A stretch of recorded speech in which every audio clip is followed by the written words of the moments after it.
তো নমস্কার বন্ধুরা, দেখতে পাচ্ছেন এই মুহূর্তে আমি কিন্তু অন্নপূর্ণা ভান্ডারের অফিসিয়াল ওয়েবসাইটে রয়েছি এবং আমি যে নাম্বার দিয়ে এন্ট্রি করেছিলাম, মানে যে নাম্বার দিয়ে ফর্ম ফিল আপ করেছিলাম, সেই নাম্বার বর্তমান আপনার সামনে কিন্তু অ্যাপ্লিকেশন নাম্বারটি খোলা রয়েছে।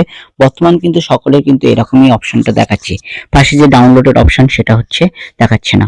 তা এই মতো অবস্থা দাঁড়িয়ে কিন্তু অনেকের অ্যাকাউন্টে টাকা ঢুকেছে, আবার অনেকের অ্যাকাউন্টে কিন্তু টাকা ঢোকেনি। লক্ষ্য করলে দেখা যাবে যে ম্যাক্সিমাম টাকাটা ঢোকেনি। তো এই মতো অবস্থায় আপনি কিভাবে বুঝবেন যে আপনার অ্যাপ্লিকেশনটি এখনো সাবমিট লেভেলে আছে, না ভেরিফিকেশন লেভেলে আছে, না রিজেক্ট হয়ে গেছে? দেখুন, বর্তমান কিন্তু স্ট্যাটাস কিন্তু দেখার কোনো অপশন নেই। তবে আমি একটা পদ্ধতি এটা এখানে আমি একটা ফলো করতে পারি, যেটা আপনাদের সামনে শেয়ার করছি। আপনি যে নম্বর দিয়ে যে অন্নপূর্ণা ভান্ডারের জন্য অ্যাপ্লাই করেছিলেন, সেই নম্বরটা বাদ দিয়ে বাড়ি অন্য কোনো নম্বর থাকলে সেই নম্বর দিয়ে এখানে কিন্তু লগ ইন করুন। প্রথমে আমি আমার যে নম্বর দিয়ে খুলেছিলাম ওই নম্বর বাদ দিয়ে অন্য একটা নম্বর দিয়ে কিন্তু আমি অন্নপূর্ণা ভান্ডারে পোর্টালে ঢুকবো।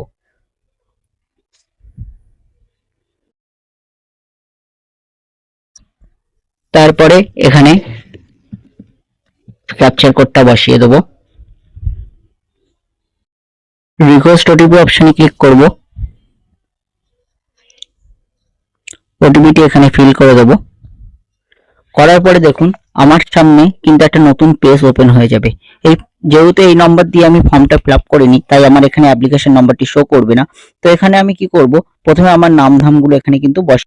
তো দেখুন এখান থেকে আমি সমস্ত ডিটেলস কিন্তু ফিল আপ করে নিয়েছি। আমি যা যা আগে অনলাইনে অ্যাপ্লাই করেছিলাম সেম ডিটেলস, অর্থাৎ পরিবারের যে কোনো একজনের কিন্তু ডিটেলস আমি এখানে ফিল আপ করেছি। সবার ডিটেলস ফিল আপ করার দরকার নেই। তারপরে দেখুন সেভ অ্যান্ড ড্রাফট বলে একটা অপশন আছে, এখানে যখনই আমি ক্লিক করব দেখুন এখানে একটা জিনিস দেখাচ্ছে, your application is already registered.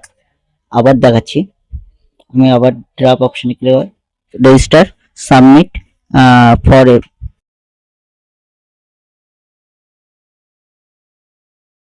Matching the Aadhaar number and provide. দেখতে পাচ্ছেন যে আপনার কিন্তু আধার নম্বরটি কিন্তু অলরেডি প্রোভাইড করা আছে এবং রেজিস্টার্ড আছে। আশা করি এটি হয়তো এখনো সাবমিট লেভেলে বা ভেরিফিকেশন লেভেলে আছে, এটা একটা ধারণা পাওয়া যায়। তা আপনাদের এখন বলবো, আপনাদের অপেক্ষা করা ছাড়া বর্তমান কোনো কাজ নেই, কারণ কোনো রকম ভাবে কিন্তু স্ট্যাটাস চেক করা যাচ্ছে না। তো আজকের ছোট ভিডিওটা আশা করি আপনাদের ভালো লেগে থাকবে। দেখা হচ্ছে নেক্সট ভিডিওতে। তো অবশ্যই চ্যানেলে নতুন হলে কিন্তু অবশ্যই চ্যানেলটিকে সাবস্ক্রাইব করবেন, আর ভিডিওটি কি ভালো লাগলে অবশ্যই একটি লাইক করবেন। ধন্যবাদ।